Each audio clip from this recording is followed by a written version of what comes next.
저는 이 역사를 나름대로 대학교 때부터 역사를 공부하고 또 터키 가서 또 공부를 하고 학위를 받고 또 논문을 쓰고 책을 만들고 강의를 하면서 전체적인 이 세계 역사에 뭐 섭렵한 건 아니지만 나름대로 이제 투르키의 역사와 또 연결되는 중동 역사와 또 연결되는 유럽 역사 이런 것들을 같이 보면서 한 가지 깨달은 게 있습니다. 개인적으로. 첫 번째는 역사는 반복된다는 것을 깨닫게 됐습니다. 비록 그 사람들의 옷, 복식, 옷 모양과 삶의 생활 패턴이 고대와 중세와 근세와 현대는 다를지 몰라도 한 인간들에 의해서 만들어진 역사는 거의 동일하게 반복된다는 것을 제가 깨달았습니다. 다시 말하면 모든 역사에 또 모든 국가의 흥망성쇠는 거의 대동소이하다. 이렇게 말씀을 드리고 싶고 그런 거를 제가 깊이 깨달았습니다. 여러분들 한번 생각해 보십시오. 너무나 현명한 왕 혹은 술탄이 정치를 하는데 금세 끝났다는 그런 술탄은 없습니다. 현명한 만큼 백성을 생각하는 만큼 나라를 생각하는 만큼 롱런 할 수 있었고요. 반대로 폭정을 하고 국민들을 생각하지 않는 그런 술탄이나 어떠한 제국의 왕들은 금세 끝났지 그렇게 나쁜 폭정을 하는 왕 내지 황제가 뭐 엄청나게 오래 롱런했다는 그런 역사도 없습니다. 그런 것들을 깨달으면서 정말 마지막으로 제가 또 하나는 역사는 그렇구나로 끝나는 것이 아니라 나의 개인적인 삶에 적용이 없으면 역사는 아무 소용이 없다는 것을 깨닫게 됩니다. 다시 말하면 그 역사를 통해서 흥망성쇠의 역사들을 보면서 잘한 것을 보면서 나도 저렇게 해봐야겠구나. 망한 것을 보면서 나는 저렇게 하면 안 되겠구나. 이런 그 부분들을 제가 절실하게 또 전공자로서 생각을 하고 고민도 많이 했던 것 같아요. 오늘 키워드를 통해서 투르키의 역사를 한번 같이 보는 시간을 갖도록 할 것입니다. 이 지도는 이따가도 보시겠지만 오스만 제국이 노란색에서부터 시작이 돼가지고 분홍색과 또 보라색과 파란색으로 이어지는 그런 그 오스만의 확장 영토입니다. 다시 말하면 오스만은 이렇게 긴 거의 600여 년에 해당하는 역사 그리고 로마 제국이 워낙 넓었다고들 얘기하지만 로마 제국의 판도를 넘는 그런 막대한 대제국을 이렇게 확장 정복 사업을 통해서 가졌던 나라입니다. 근데 우리는 왜 대한민국에서 살아가면서 오스만의 역사를 몰랐을까라는 생각들을 해보게 됩니다. 그것은 우리가 그동안 서구 사람들이 만들어 놓은 사관에 의해서 우리가 공부를 해왔기 때문에 그렇습니다. 어느 누가 자기네 사관에 의해서 지어진 책을 오스만을 찬양하고 오스만을 미화하고 오스만의 중요성을 부각하는 그런 역사책이 어디 있겠습니까? 그러다 보니까 오스만 역사는 불과 몇 페이지로 끝나버리고 또 중동 역사는 불과 몇 페이지로 끝나버리는 것들을 우리가 흔히 볼 수가 있습니다. 그러나 오스만 역사를 공부하다 보면 역사는 외교라고 할 수도 있고 또 관계사라고도 볼 수 있습니다. 옆에 접경국으로 있는 나라들을 생각지 않고 그 나라의 정치나 외교가 있을 수가 없습니다. 그러므로 오스만의 부흥기고 오스만의 발전기란 얘기는 주변의 어느 나라든 간에 쇠퇴기고 또 위기이고 또 폐색이 짙은 그런 어떤 암흑기라고 봐야 되는 것이 당연합니다. 마찬가지로 오스만이 점점 줄어들고 위기가 있다는 얘기는 그 주변 국가, 특별히 이제 유럽이겠죠. 유럽 같은 나라들이 점점 다시 한번 승기를 찾아가지고 일어나는 그런 시기다라고 보는 것이 좋습니다. 그러므로 서로 간에 연결되지 않는 역사는 없다. 이렇게 생각을 해보면서 이제부터 시작을 해볼까 합니다. 교수님, 네. 지금 그 참가자 그 수락을 요청하는 부분이 있으니 수락 부탁합니다. 아, 그래요? 예, 그, 김생명 선생님도 예. 수락할 수 있을 것 같은데요? 아닌가요? 그 제가 알았습니다. 부호스팅 됐나요? 이제부터 안 볼게요, 되시는 것 제가. 같아요. 예. 예. 예.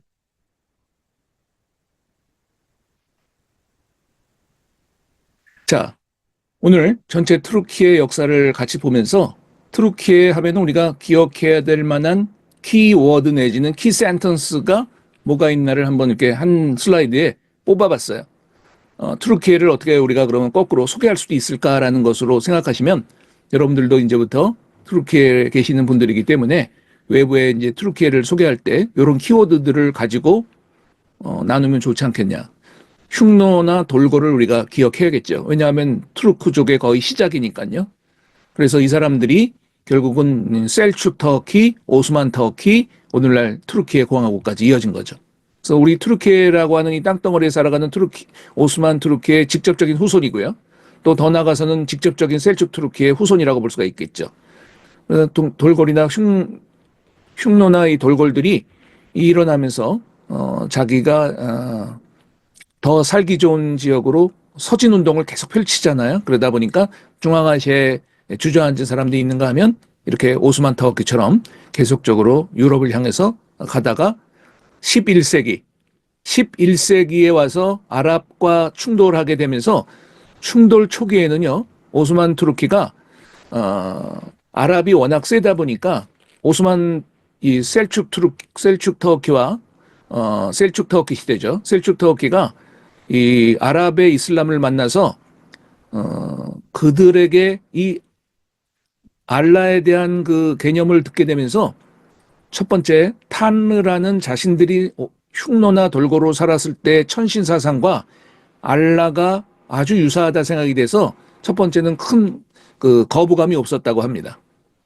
지금도 투르키어로 당시 돌골과 흉노들이 섬기던 천신을 탱그리라고 그러잖아요. 탱그리. 그 탱그리에서 탄르라는 투르키의 단어가 여전히 존재하는 걸 생각해 보시면 이해가 되실 것 같아요. 그래서 알라라는 개념이 이 투르크족들에게도 얼추 들어맞을 수 있었다. 그러나 그들이 정말 알라가 정말 진리이고 이슬람이 진리이기 때문에 셀축 터키 사람들이 민족적으로 개종을 했다고 보면 안 됩니다. 역사는 그런 것이 아니라 아랍인들에 대한 이 무슬림에 대한 차별 대우 때문에 셀축 투르키의 사람들은 살아가기 위해서 더 힘이 셌던 아랍인들 속에 들어가서 내가 개종을 해야지만 내가 죽지 않고 더 롱런할 수 있겠구나. 굶어 죽지 않겠구나라고 생각을 했다는 거예요. 이 부분은 굉장히 그 특이한 부분이에요. 그래서 살아가기 위해서 셀축의 리더십을 통해서 우리 저 살기 위해서도 아랍인들에 들어가서 알라를 믿는 척이라도 하자. 이런 표현이 오히려 적합할 수도 있습니다. 그러다가 점점 가서 9세기, 10세기, 11세기에 이어오면서 11세기 말에 셀축 터키가 전체가 다 이슬람화 돼버립니다. 이것도 굉장히 그 흥미로운 부분이죠. 터키 사람들은 언제 무슬림이 되었냐라는 그 질문에 대답이기도 하죠.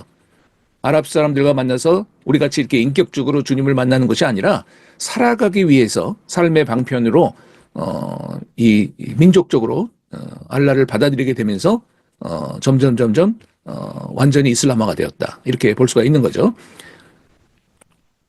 그 다음에 이 우랄 알타이어의 터키어라고 우리가 이제 늘 얘기하잖아요. 알타이에 속한 그 중앙아시아의 투르크족들은 다 비슷한 민족이고 비슷한 생각, 비슷한 그 생활 패턴 이런 것을 우리가 엿볼 수 있죠. 왜? 같은 데서 시작이 됐으니까요. 그 다음에 이제 이 투르키의 땅을 볼 때 우리가 기억해야 될 것은 역사 유적의 보고다. 그렇잖아요. 저기 보시다시피 괄호 속에 그리스 문명이 이 땅에 있었고요. 그 뒤를 이어서 로마 문명이, 그 뒤를 이어서 비잔틴의 기독교 문명이 1000년, 그리고 이슬람 문명이 지금까지 600여 년 이후부터 계속적으로 이어져 오는 걸 보면서 이 투르키의 땅덩어리 안에 이렇게까지 4개의 역사 문명이 혼합되어 있는 나라가 얼마나 될까? 이런 걸 한번 생각해 보시면 굉장히 그 고고학적으로 보나 또 역사적으로 보나 이 중요한 땅인 것만은 확실한 것 같습니다. 물론 성경적으로 보더라도 이 투르키에라고 하는 이 땅덩어리가 에덴 동산, 또 노아의 방주, 그리고 수많은 그 성경 속에 지명이 있는 것도 당연히 포함을 시켜야겠죠.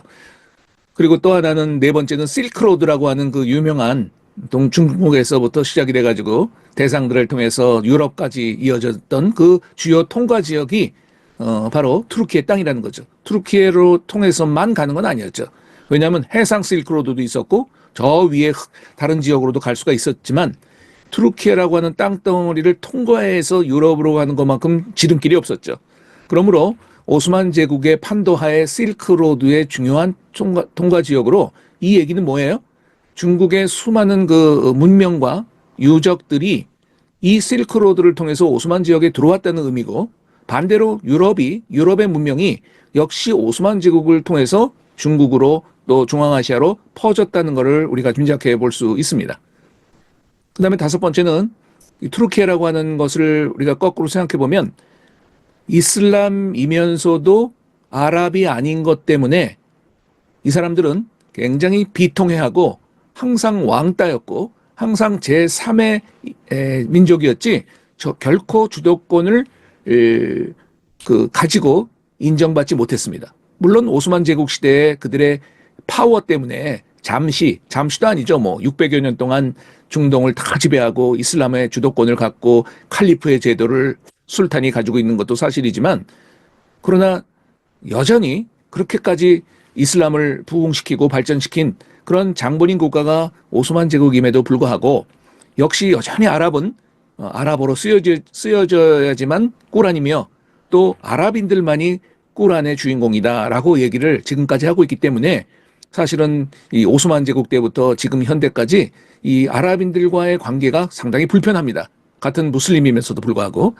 그리고 또 케말 아타투르크라고 하는 시대의 영웅, 바로 투르키예의 초대 대통령, 이 사람 덕분이라고 해야 될지 무슬림들의 입장에서 보면 때문이라고 해야 될지 모르지만 이 케말 파샤라고 불리우는 아타투르크에 의해서 초기 투르키예 공화국이 세속 이슬람으로 시작했다는 것은 굉장히 특이한 부분입니다. 세속 이슬람. 이 부분은 이 세계 역사 가운데 이렇게 세속 이슬람을 추구하면서 아랍 이슬람도 아니요 또 다른 곳의 이슬람도 아닌 투르키의 특유의 이슬람을 이끌어 나가는 나라는 투르키예밖에 없다는 생각이 들 정도예요. 그래서 굉장히 여러분들도 살아가시면서 그런 걸 느끼시겠죠. 외부의 여러 손님들이 오실 때마다 특별히 이스탄불 대도시를 돌아다녀 보면 이 나라가 무슨 이슬람 국가냐고, 저렇게 미니스커트를 입고 다니는 사람도 대단하고 또 전혀 히잡을, 요즘에야 뭐 히잡이 이제 법으로 허용이 됐기 때문에 많이들 쓰고 있지만 저 때만 해도 히잡을 쓰는 것이 금지가 되고 있기 때문에 히잡 쓰는 사람들이 거리에 그렇게 많지가 않았어요. 더군다나 국가기관과 공영기관은 금지가 됐기 때문에 학교기관이나 이런 데 들어가면 어떠한 여성도 히잡을 쓰는 모습을 볼 수가 없었던 시기였죠.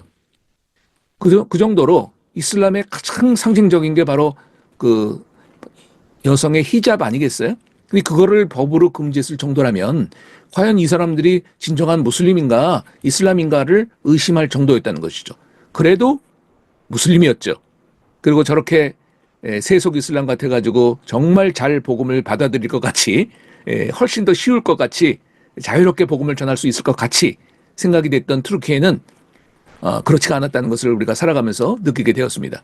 행정적으로 잘 짜여진 나라, 정말 뚫어도 어디 뚫고 들어갈 틈이 없는 잘 짜여진 그런 나라기 때문에 틈이 없어요.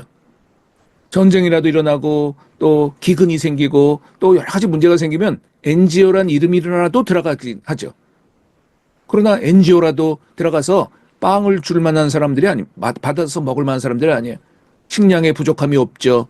또 과거 오스만 제국의 후손이라는 이름으로 지금까지 투르키예는 비록 경제적으로 지금 굉장히 어려운 시기이긴 하지만 600여 년 동안 전 세계를 호령했다고 하는 그 민족적인 자긍심으로 인해서 다른 나라의 도움을 받을 생각도 안 합니다. 그리고 당연히 이슬람의 주도권을 가지고 전 세계 이슬람을 발전 부흥시켰다고 하는 장본인 국가라는 그 이유가 이들을 굉장히 그 자부심을 갖게 하고 있다는 것이죠. 단 아랍인이 아니라는 것 하나만으로 주눅들고 또 열등감 속에 살아가고 있는 것도 사실입니다. 또 하나, 이 투르키예 내에도 다른 지역도 마찬가지지만 상당히 많은 이슬람의 종파가 있습니다. 그래서 다양한 그 같은 순니파뿐만이 아니라 그 안에도 다양한 갈래들이 있어가지고 그 갈래들끼리 갖는 그 갈등과 분쟁이 또 심합니다. 크게 얘기하면 순니와 시아가 역시 투르키예 내에도 존재하고 있고 또 그 안에서도 알렙이라는 층과 또 숲이라는 메브라나라는 층과 또 정통 순이라고 주장하는 사람들끼리의 그 갈등, 더군다나 세속주의를 주장하는 지식인들을 통한 또 하나의 분파, 이런 것들이 투르키예를 지금까지 어쩌면 부정적으로 보면은 병들게 했고요. 또 이렇게 오늘날의 이런 어려운 사회와 정치 문제를 만들었다 해도 과언은 아닐 것입니다. 그래서 오늘 투르키의 전체 역사를 보면서 비잔틴의 멸망 이후에 오스만의 부흥이 있었고요. 그 다음에 오스만 제국은 제1차 세계대전 1914년에 발생해가서 18년에 끝났던 이 세계 1차 대전에 사실은 참전하고 싶지 않았어요. 그러나 이 1차 세계대전에 울며 겨자 먹기로 참전하는 바람에 오스만 제국은 멸망해버립니다. 물리적인 이유가 있다면 바로 1차 세계대전에 패전했기 때문이다, 이렇게 말씀을 드릴 수가 있겠죠. 그리고 오스만 제국의 멸망은 오늘날 투르키예 공화국을 탄생시켰죠. 그리고 나서 투르키예는 가장 경계한 이 나라가 러시아입니다. 러시아. 프랑스나 영국도 한때는 적이기도 했지만 또 우방이기도 했지만 이 러시아만은 끊임없이 투르키예 오스만 제국 때부터 괴롭혔던 그런 나라이기 때문에 이 러시아의 남하를 통해서 오스만 제국을 침범하고자 하는 그 열망이 대단했거든요. 왜냐하면 부동항을 찾아서 흑해에서 빠져나갈 길은 오스만 제국밖에 없기 때문에, 보스포러스 해협을 통해서 나갈 수 있는 방법 외에는 없기 때문에 끊임없이 러시아는 투르키예를 엿보고 또 호시탐탐 공격할 틈을 찾았기 때문에 투르키예 공화국이 탄생이 됐음에도 불구하고 여전히 러시아에 대한 그 경계가 사실은 삼엄했었죠. 그러다가 이제 나토 회원국이 되기를 원했는데 투르키예를 나토 회원국들이 받아주질 않아요.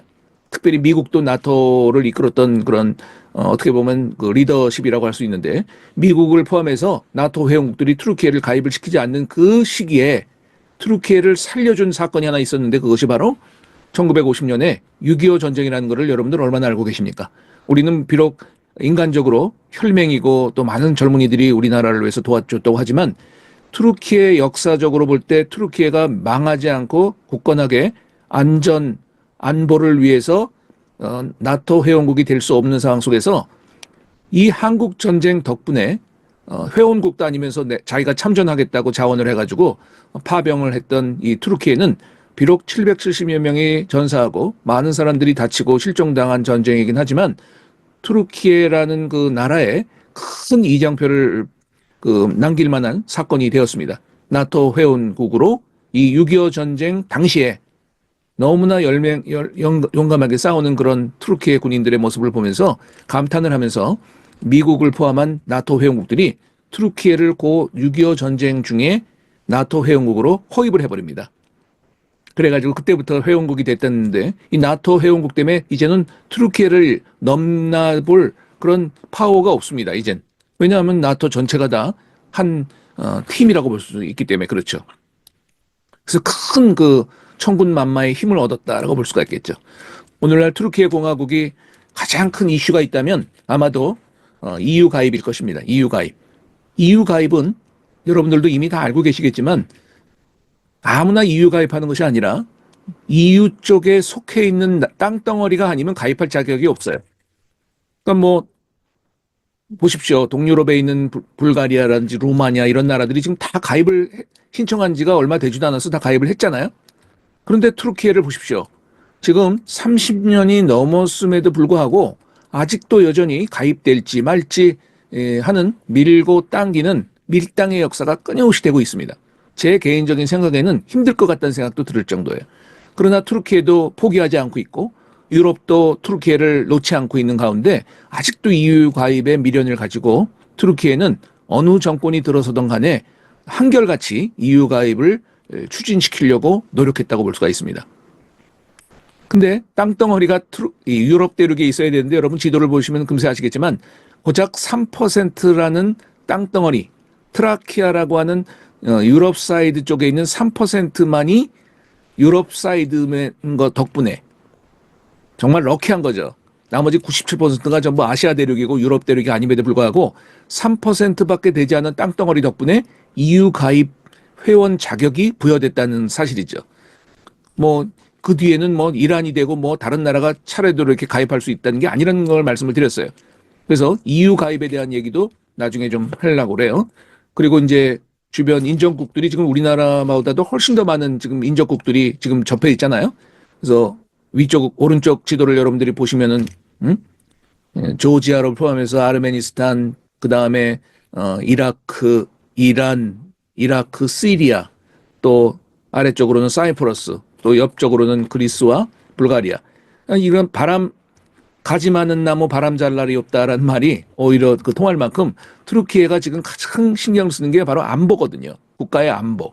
이 안보 가운데 그래도 그리스와 불가리아 쪽은 괜찮은 것 같은데 이쪽 동쪽은 여전히 쿠르드라고 하는 변수가 플러스가 돼가지고 끊임없이 이 일들이 지금 긴장 관계, 충돌 관계가 계속되어 오고 있다. 그래서 오늘날 이제 투르키예 공화국의 그 건립 이념이 사실은 세속주의 이슬람이라고 볼 수가 있는데 AKP와 에르도안 정권이 들어서면서부터 20년 동안 한결같이 반세속주의를 주장하면서 역시 에르도안이 정치꾼이지 특별히 뭐 신실한 무슬림이라고 보이지는 않아요.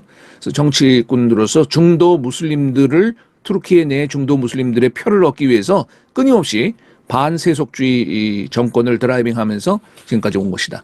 이렇게 키워드들로 투르키예를 설명할 수 있겠습니다. 이제부터 조금씩 빨리 진행을 하겠습니다. 연대별로 투르키예 역사 가운데 우리가 투르키예랑 관련되어 있는 나라들을 1번부터 제가 15번까지를 살짝 얘기했는데 그런 것들을 한번 보십시오. 대민족 시대가 있었고요. 또 흉노, 또 순서대로 돌골, 위구르, 지금도 신장 지역, 중국의 신장 지역에 위구르가 존재하고 있죠.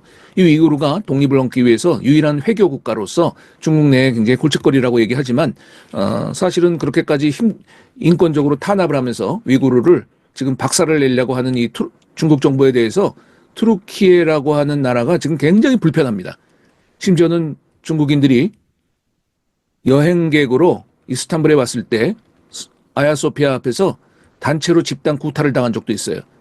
위구르가 중국 정부에 의해서 핍박을 받는 사실들이 전해지면서부터 중국 사람들이 얼마나 많이 이 구타를 당한지 몰라요.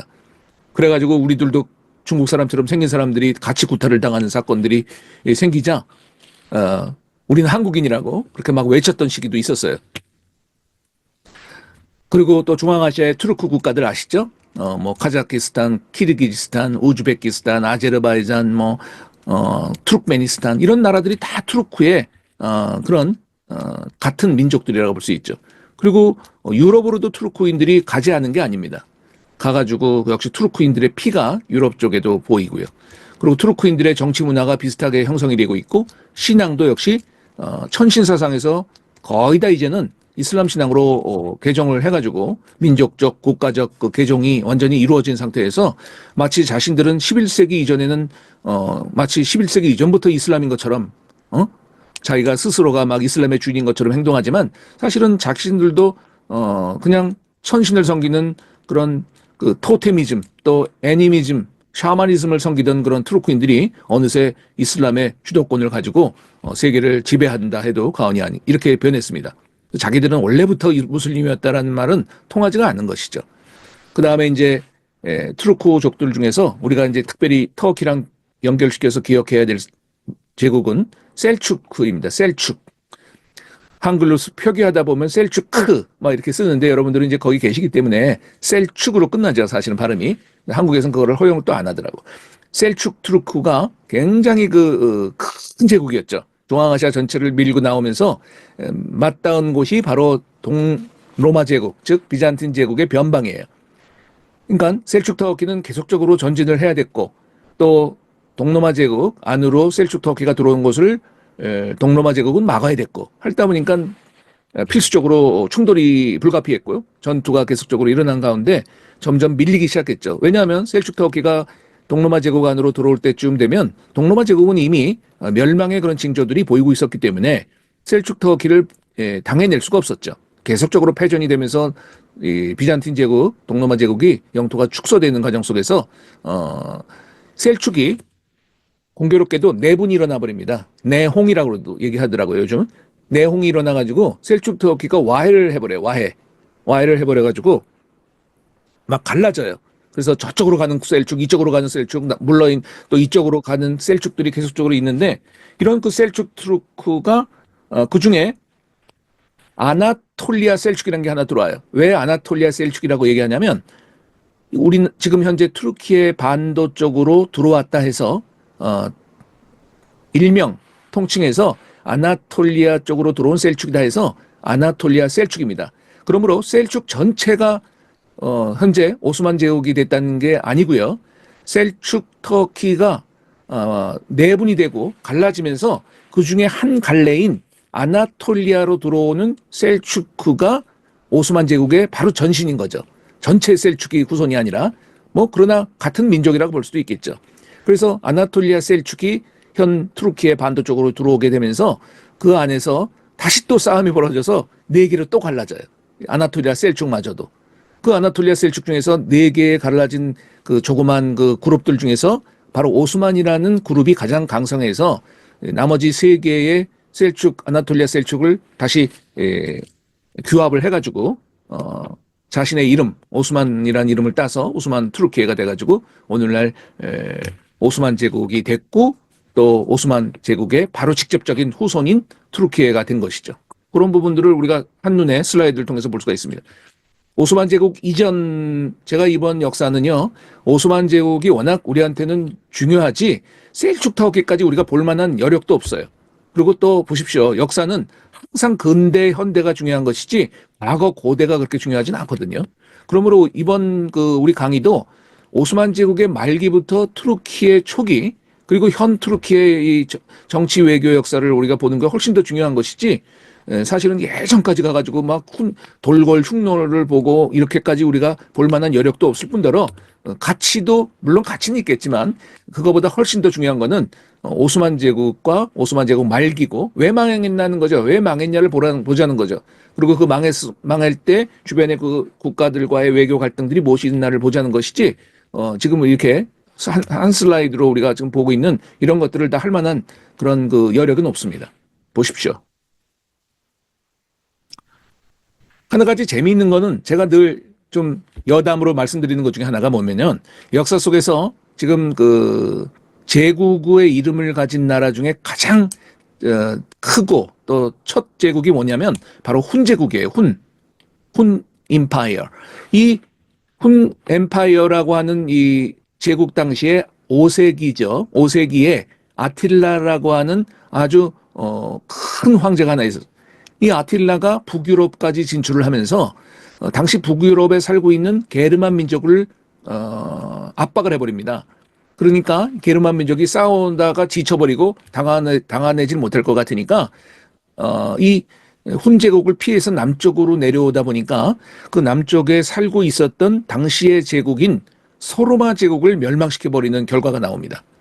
그러니까 소로마 제국의 멸망은 비록 게르만 민족과의 충돌 속에서 멸망했다고 볼 수가 있겠지만 직접적인 영향이 아니지만 간접적인 영향으로 훈 제국이 게르만을 압박하지 않았더라면 캐시케라는 단어처럼 멸망하지 않았더라면 게르만은 소로마를 멸망시키지 않았을 것이다. 내려오지도 않았을 테니까요.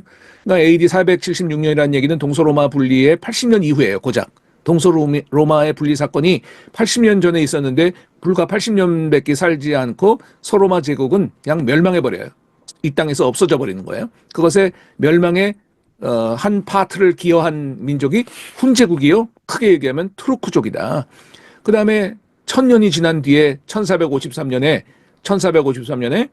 또 하나의 투르크인 바로 아나톨리아 셀축에서 갈라져 나와서 오스만 투르키예를 만들었던 그 그룹이 1453년에 1000년의 기독교의 문명을 가졌던 비잔틴 제국을 드디어 멸망시키면서 동서로마의 멸망은 간접적인 것을 포함해서 다 투르크 민족에 의해서였다. 이렇게 제가 연결을 시키곤 합니다. 오스만 제국은 저는 이렇게 한 슬라이드로 간단하게 말씀을 드리고 싶어요.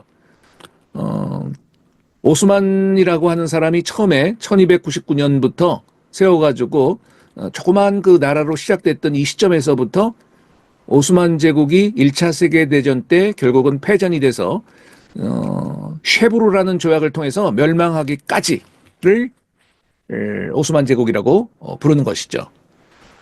성립은 오스만에 의해서 세워졌으니까 오스만 제국이었고요. 발전, 바로 메흐메드 2세, 일곱 번째 술탄인 메흐메드 2세에 의해서 비잔틴 제국이 점령이 되는 바로 15세기 딱 중엽이죠. 15세기 중엽의 발전의 시작이 됐고요.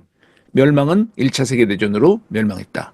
이렇게 세 개로 나눠서 성립과 발전과 멸망을 우리가 볼 수가 있고, 그 다음에 전체적으로 오스만 제국이 가지고 있던 그 통치의 이런 정책들은요, 밀렛이라고 하는 시스템을 가지고 있었다. 이 밀렛 들어보셨죠? 투르키예가 이렇게 오스만 제국이 롱런할 수 있었던 그 이점 중에 어떻게 저렇게까지 별로 분쟁이 없고 충돌이 없이 그 많은 민족들을 다 거느리면서 살았을까에 만약에 답을 요구한다면 그 답은 아마도 첫 번째가 밀렛이라고 하는 시스템을 이 통치 시스템으로 가지고 있었다. 오스만 제국이 가지고 있는 굉장히 중요한 특징 중에 하나인데, 밀렛은 이미 투르키예로 아시겠지만 민족이란 뜻이에요. 민족. 그러니까 민족별로 다 구분을 해가지고 그 민족이 정복한 그 피지배 지역 사람들의 언어와 종교와 문화와 모든 것을 다 그대로 인정해주는 정책이에요. 단지 대표한테만 조세를 받아들이는 거야. 대표를 통해서만 소통을 하고. 그러니까 그대로 자유를 부여했다는 것은 정말 놀라운 일이었어요. 왜냐하면 오스만이라고 하는 그 엄청난 그 무서운 용맹한 군사들이 싸움을 통해서 얼마나 용맹했다는 것을 다 알고 있는 사람들이 지배를 했다 보니까 다 말살하고 죽여버릴 줄 알았더니 그런 것이 아니라 오히려 더 신앙까지 조차를 인정하니 뭐 굳이 반기를 들고 싸울 필요조차 없다는 생각까지 나는 거죠. 그래서 이렇게 600여 년 동안 투르키의 오스만 제국이 통치했던 그 근간이 바로 모든 민족별로 나눠가지고 인정을 해주며 그 안에서 조세를 받아들이는 정책으로 나갔다는 이 밀렛 시스템이 핵심이었다. 그리고 군사적으로는 바로 군사 제도인 데부시르메라는 군사 제도를 둬가지고 그 안에서 예니체리라는 병사들을 길렀는데, 이 예니체리 병사들이 오스만의 수도 경비 사령부 역할을 했으며, 또 하나는 예니체리라고 하는 병사들을 통해서 얼마나 용감하게 오스만 제국을 대표하는 군인들로 나섰는지 이 예니체리의 명성은 대단했다는 것이죠. 그래서 예니체리와 데부시르메라는 군대 시스템, 그리고 전체 식민지 통치의 그 시스템으로 밀렛 시스템, 그 기독교 계통, 에르메니안 계통, 유대인 계통, 또 무슬림 계통, 이런 식으로 시간이 가면서 좀 뭐 6개 민족, 5개 민족 이렇게 나뉘게 되지만 대표적으로 이렇게 에르메니안, 또 유대인, 또 소수의 기독교인들, 아랍인들 이렇게 나눠가지고 통치를 했다는 거죠. 이것이 오스만 제국의 요약이라고 볼 수 있습니다. 자, 이제 오스만 제국을 한번 이렇게 전체적으로 한번 제가 나와봤어요. 여러분, 이 36명의 술탄이 이렇게 지금 존재하잖아요. 이 술탄이 사실 오스만 제국의 이제 역사의 가장 중요한 부분들인데, 1대부터 36대까지 오늘 전부 암송을 해가지고 끝날 때쯤 되면 테스팅을 해가지고 암송하시는 분들만 여기서 나가실 수 있도록 제가 하려고 하면 좋겠지만 뭐 불가능하죠. 그건 안 되고 아무튼 이 1대부터 36대까지 여러분 친숙한 사람이 누가 있는지 한번 쭉 눈으로 보시는데, 특별히 그 술탄 당시에 그 당시에 있었던 그 유럽이나 또 중국이나 또 이 당시에 국제적으로 있었던 사건들은 한 번씩은 나중에 찾아보시면 좋아요. 일일이 다 말씀을 드릴 수는 없지만 예를 들면은 1대 지금 오스만 1299년에 처음 시작됐던 1대 오스만 때는 뭐가 있었어요? 몽골 제국이 분열이 됐어요. 그 당시에. 또 여러분 들어보셨나요? 아비뇽 포수라는 그 사건이 유럽에 있었고요. 또 유럽의 당시에 요때에 흑사병이 발병합니다. 흑사병. 이런 것들. 또 2대 오란이라고 하는 사람 때는요. 100년 전쟁이 시작이 돼요. 2대 때는. 3대 때 무랏은요. 물론 3대 때 보면은 이 중국의 명나라가 건설이 되면서 우리나라 조선도 그때 시작이 됩니다. 3대 때. 4대 때는 이 바예지드 1세인데요. 이때는 무슨 사건이 있었냐면 특별히 티무르 제국이 막 일어나기 시작해요. 티무르 제국이 원나라에. 또 비잔틴 제국은 점점 가속화되면서 쇠퇴하기 시작했고요. 또 명나라가 막 대외 원정을 시작했던 시기이기도 하고요. 또 5대를 보십시오. 5대 빨간 것만 좀 볼게요. 5대의 그 술탄 메흐멧 1세 때죠. 메흐멧 2세의 바로 할아버지 격인데 술탄 메흐멧 1세 때는 무슨 일이 있었어요? 콘스탄틴 공의회가 있어가지고 캐톨릭 교회에 굉장히 분열이 일어나는 그런 시기였었습니다. 그리고 잉글랜드와 프랑스 사이에 백년 전쟁이 계속되고 있었던 시기고요. 그 다음에 이제 메흐멧 2세, 바로 7대 술탄인데, 이때는 이제 바로,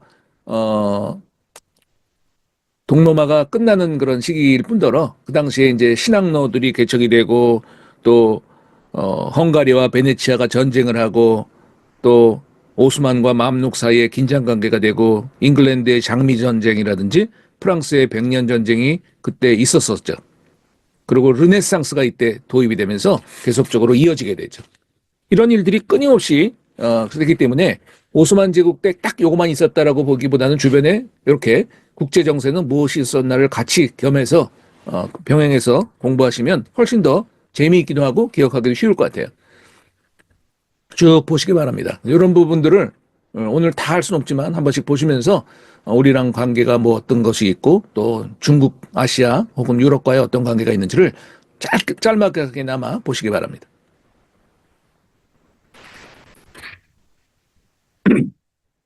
오스만 1세는 아까 제가 말씀드렸지만 이 사람을 우리가 36명을 다 볼 수는 없겠지만 몇몇 사람만 오늘 보려고 해요. 오스만 제국까지만 하고요. 다음 시간에는 남은 부분을 투르키의 그 공화국 초기부터 현대까지를 좀 해보려고 그래요.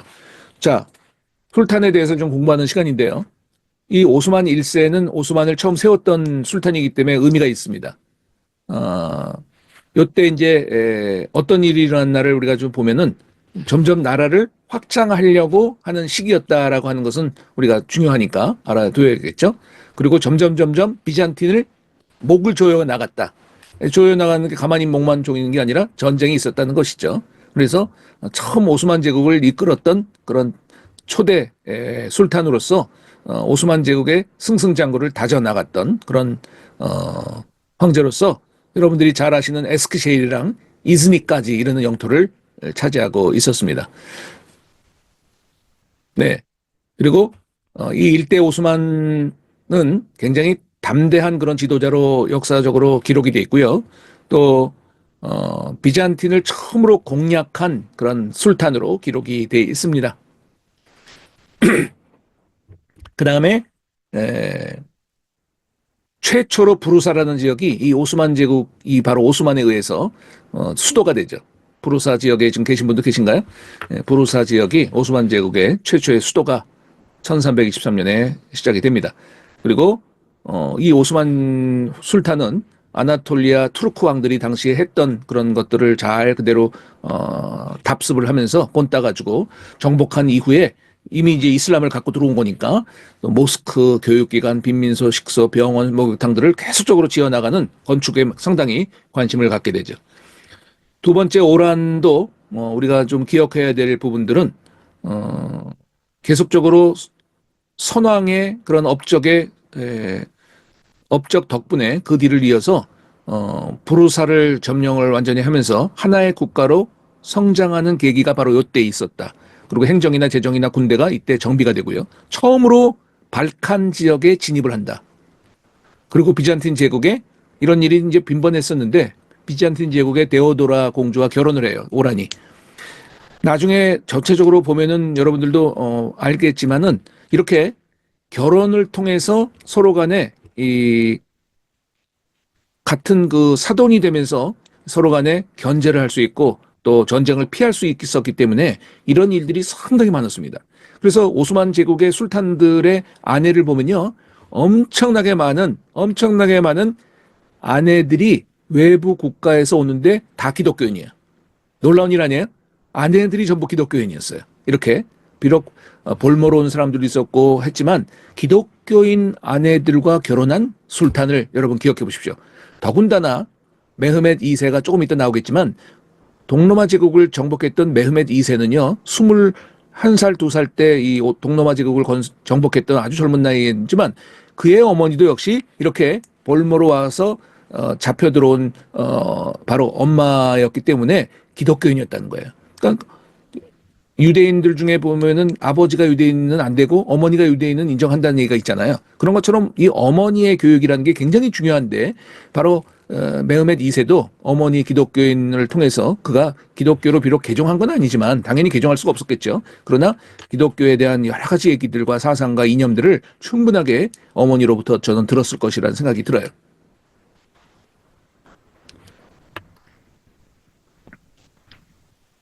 지중해를 가기 위한 발판들이 두 번째 술탄에 있었고요.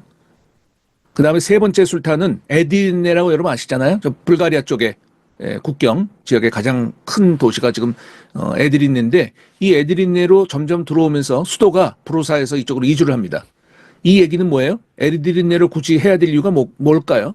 이 무랏 1세는 그가 유럽으로 진출하고자 하는 꿈이 있었기 때문에 프루사로 그냥 있어도 되고 더 나가서는 다른 쪽을 할 수도 있었을 텐데 굳이 에디르네로 수도를 이주했던 이유가 뭐라는 것을 기억하셔야겠죠.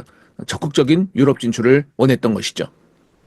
그리고 트라키아 지역, 현재 그 3%밖에 안 되는 트라키아 전 지역을 현재 이 무랏 1세 때 완전히 지배를 합니다. 그래서 비잔틴 지역으로서는 이제 완전히 위기가 온 거죠. 땅이 점점 좁아지고 있는데 누구에 의해서 이렇게 좁혀지는 거예요.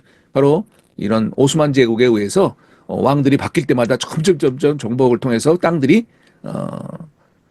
좁아지는 것들을 그리고 이때부터 바로 밀렛이라고 제가 말씀드렸잖아요. 정치적으로는 이때 밀렛 제도가 무랏 1세에 의해서 시작이 됩니다. 밀렛 제도는 제가 말씀을 드렸지만 다시 한번 정리를 하면 간접 통치 방식이다라고 말씀을 드릴 수가 있어요. 로마식의 통치 방식은 뭐예요? 직접 통치 방식이에요. 호민관을 보내고 총독을 보내가지고 감시하고 간섭을 했던 제도예요. 그런데 반대로 로마 시대와는 달리 오스만 제국의 통치 방식은 직접 통치와는 달리 간접 통치 방식이었다라는 것이 포인트였다. 그거를 기억하시면 좋을 것 같고요. 그 다음에 기존 군주의 생명과 재산을 보호해 주는 거예요. 간접 통치 방식을 통해서. 이 얘기는 뭐예요? 그들이 굳이 그 나라에서 내가 내 종교를 빼앗기는 것이 아니라 내 문화를 빼앗기는 것이 아니라 나의 살 터전을 빼앗기는 것이 아닌데 굳이 내가 뭐 반기를 들고 싸워야 돼? 독립전쟁을 일으켜야 돼? 이런 그 생각들이 자연스럽게 다른 어떠한 시대보다도 적어진 거죠. 평화롭게 살 수가 있는 그 기회가 보장이 된 것인데 이 얘기는 동전의 장면처럼 이런 식으로 조세만 받아들이면서 그들에게 자치권을 줬다는 의미는 오스만이 말기 때 우후죽순격으로 이러한 데서 민족운동들과 독립운동이 일어났을 때 이것을 통제할 수 없는 그런 시기로 들어가 버립니다. 한편으로는 오랫동안 롱런할 수 있는 시기도 되었지만 또 한편으로 보면 오스만 제국이 그들에게 칼을 갈 수 있는 기회를 오히려 주었다는 것으로 우리가 해석할 수가 있습니다. 자, 이 오스만의 간접 통치 방식 밀레트 제도의 장점이 있다면 필요한 물자와 정복에 따른 군사력을 언제든지 동원을 하는 것이 조건이에요. 너희들이 조세를 내고 너희들이 하고 싶은 대로 탁 살아갈 수 있지만 만약에 전쟁이 일어나면 너희들은 우리 편이 돼가지고 우리의 군인이 되어서 싸워야 된다는 게 조건이에요. 그리고 이렇게 됐을 때 그들은 이 조건만 지키면 평화롭게 싸움을 하지 않고도 이 제국 내에서 그들의 문화와 신앙을 지키면서 살아갈 수 있는 자유가 있었다는 것이죠. 당시에 5개의 밀렛 시스템 가운데 5개는 동방 종교 사람들이 비잔틴 제국의 후손으로서 얼마나 많았겠어요. 그리고 로마 카톨릭도 있었고요. 유대교도 있었고요. 개신교인도 있었고요. 또 아르메니안 개신교인들도 같이 해서 이렇게 5개의 밀렛으로 구분을 해서 통치와 분리를 시켜서 조세를 받았다는 그런 기록이 있습니다. 물론 여기에 무슬림 밀렛도 있는 거죠.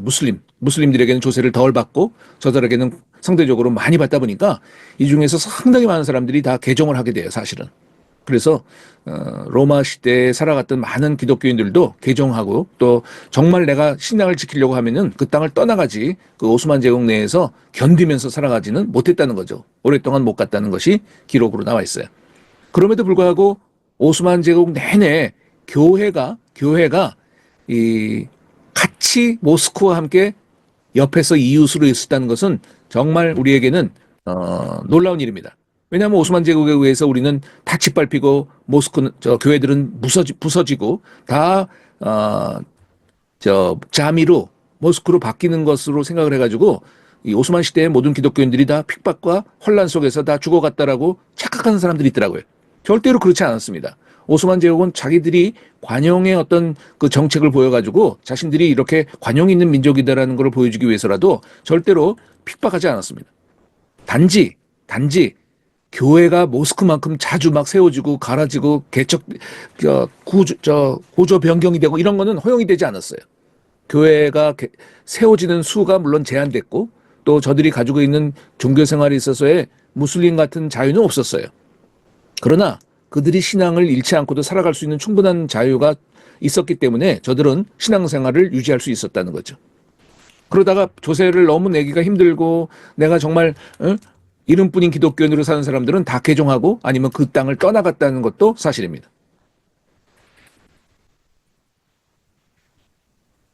계속적으로 이제 이 초기 술탄들의 그 업적이 있다면 정복을 통해서 오스만의 비잔틴의 목을 조여갔다라는 게 포인트죠. 계속적으로 이제 그런 이 사람들의 업적들이 지금 나오고 있는데 자 이렇게 해서 계속적으로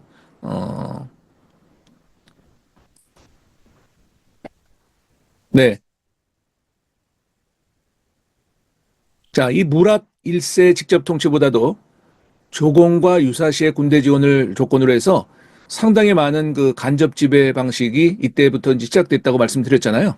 그 이후에 이때부터 전 오스만 제국 내내 이 밀렛 시스템이 정착화되는 시기이기도 합니다. 네 번째도 이제 역시 그 초기의 술탄으로서 이 사람이 근데 재미있는 거는 전쟁에서 일찍 사망을 해버려요. 술탄이 사망했다는 것은 오스만 제국의 위기를 얘기하는 것이죠. 그래서 당시에 이 십자군 원정의 그 편성 원인을 제공하는 그런 시기에 오스만 제국의 네 번째 술탄이 당시 앙카라 지역의 평원에 전투가 있었는데 원나라의 그 징기스칸의 후에 티무르와 싸우다 죽어버려요. 이것이 오스만 제국으로서는 첫 위기예요. 첫 위기예요. 그래서 이때 이제 어떻게 했느냐면 바로 이제 복구를 해가지고 조금은 좀 손실이 있었고 많은 사람들이 다치고 왕까지 죽는 그런 어려움을 겪긴 했지만 그 뒤를 이어서 다시 그 다음 술탄이 이어가면서 간신히 그 위기를 이겨냅니다. 그러면서 또 끊임없이 유럽 쪽으로 향해서 이 자신들의 그 정복을 끊임없이 해나갔다는 것은 특징적이죠. 바로 이때 술탄이라는 이름이 이 베아지트 1세에게 주어집니다. 그래서 지금까지 뭐 황제를 술탄 그랬는데 그 술탄이 처음으로 이제 시작된 시기가 바로 이 시기다. 오스만 제국에 사망했기 때문에 위기기도 하지만 술탄이라는 칭호도 이 사람 때부터 시작이 되었다.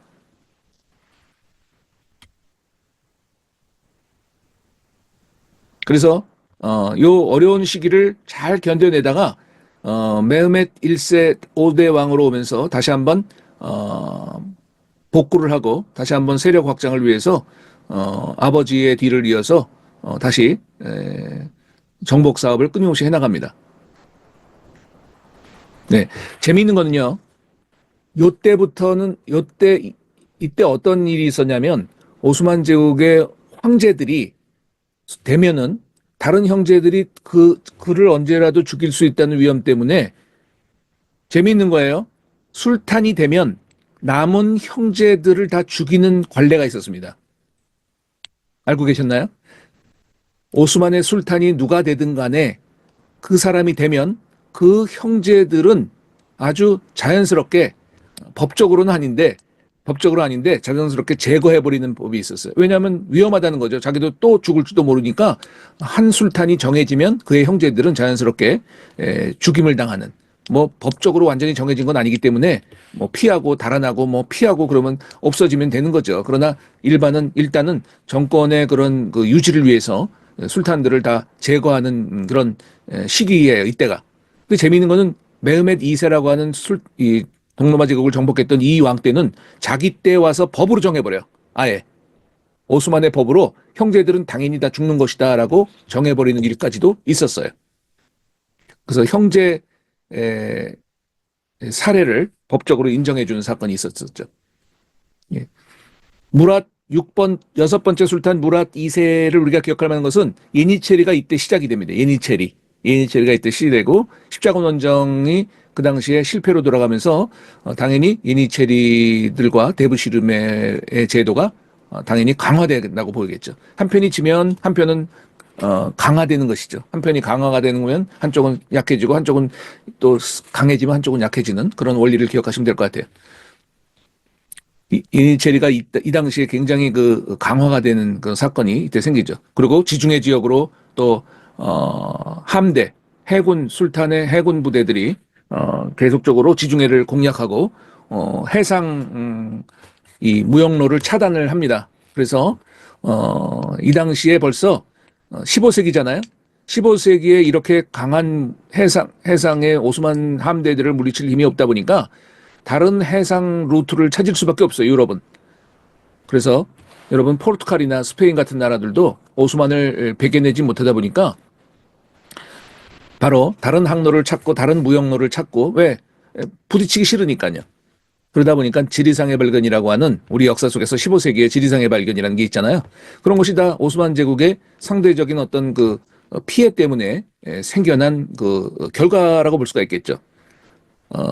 콜럼버스의 신대륙 발견, 만약에 오스만 제국의 이 당시에 이 무라트 2세 같은 그런 술탄들의 이 지중해 함대를 만약에 막아냈더라면 막아내지 못했기 때문에 피하다 보니까 신대륙이 발견된 것이다. 이렇게 볼 수도 있는 거잖아요. 서로 다 맞물려 있다는 것을 제가 말씀을 드리는 거예요. 예니체리의 지금 모습인데요. 아까도 말씀드렸듯이 여섯 번째 술탄 때부터 시작이 됐다고 했는데 이 예니체리의 재밌는 걸 좀 말씀을 드리면요. 예니체리는 놀랍게도 아까도 형제들끼리 막 죽이면서 의심하고 불안해했다고 해가지고 다 죽였다고 그랬잖아요. 그러다 보니까 기독교인들 중에서 그 무서운 예니체리가 선발이 된다는 사실. 기독교 노예들, 정복한 지역의 피지배 지역에 살아가는 소년들을 기독교인들 중에서만, 투르크가 아닌 기독교인들 중에서만 데려다가 완전히 쇠뇌 교육을 시켜가지고 이슬람으로 개종을 시킵니다. 기독교인으로 그대로 하는 것이 아니고요. 그래서 개종을 시켜가지고 예니체리로 만들어버려요. 그래가지고 이 예니체리들은 앞으로 이 이후부터 오스만 제국을 이끌어가는 가장 강력한 군대가 되는 거예요. 이 사람들의 그 잔인성, 그런 잔인성들은 이 유럽 역사 가운데 아주 끔찍하게 많이 기록이 돼 있죠. 그래서 예를 들면요, 저 그림을 한번 보십시오. 지금 예니체리의 모습인데요. 저 예니체리의 그 투구가 머리가 빡빡 깎은 것 같은 식에 되어 있는데 저 투구를 확 벗기잖아요. 그러면 한 올만 따가지고 위로 지금 올려 있는 상태의 머리가 대부분이에요. 왜 그런지 아세요? 예니체리들은 만약에 적군에 잡혀가지고 죽임을 당했을 때 그 머리 따여 있는 한 올의 머리카락을 잡고 그냥 빨리 나를 죽여라 하는 정도의 용감성을 나타낸다는 거예요. 모든 예니체리의 그 균등한 복장이고 또 머리 형태라는 거예요. 근데 더 무서운 예니체리보다도 더 앞선 당시에 무서운 그 군대가 하나 더 있는 거 아세요? 여러분 들어보셨나요? 바시라는 이름이 머리잖아요. 보숙이라는 것은 망가지라는 뜻이잖아요. 해보십시오. 바시 보숙이라는 정말 특공대들이 있었어. 이건 역사적으로 기록이 잘 안 돼 있는 부분인데 예니체리들이 사실은 이 정예부대이고 모든 전쟁에서 선두에 쓴 것도 사실이지만 이 예니체리보다 더 앞장선 부대가 하나 있었으니 바시 보숙이라는 사람들이야. 이 사람들은 뭐냐면 머리가 망가졌다는 의미가 아니라 머리가 제대로 좀 정신이 이상한 무질서한 이런 뜻의 바시 보숙들은 얼마나 잔인하게 사람들을 죽이고 그다음에 나라로부터 오스만 제국으로부터 봉급도 안 받았어요.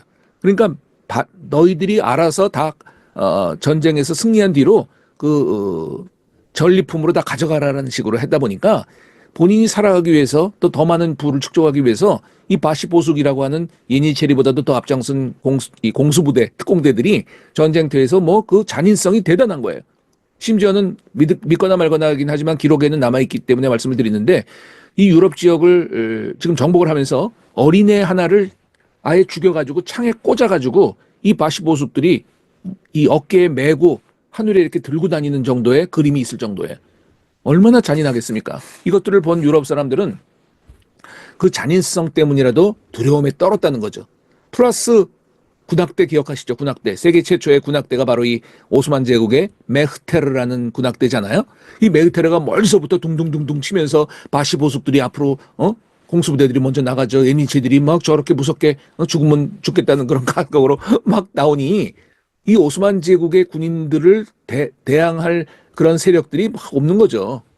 물론 유럽들은 기독교의 이름으로 하나님의 이름으로 십자가의 이름으로 대응을 하는 것도 사실이긴 사실이지만 얼마나 용감하게 싸웠는지 초기에는 이 오스만 제국의 이 정복을 막을 만한 세력은 없었다는 거죠.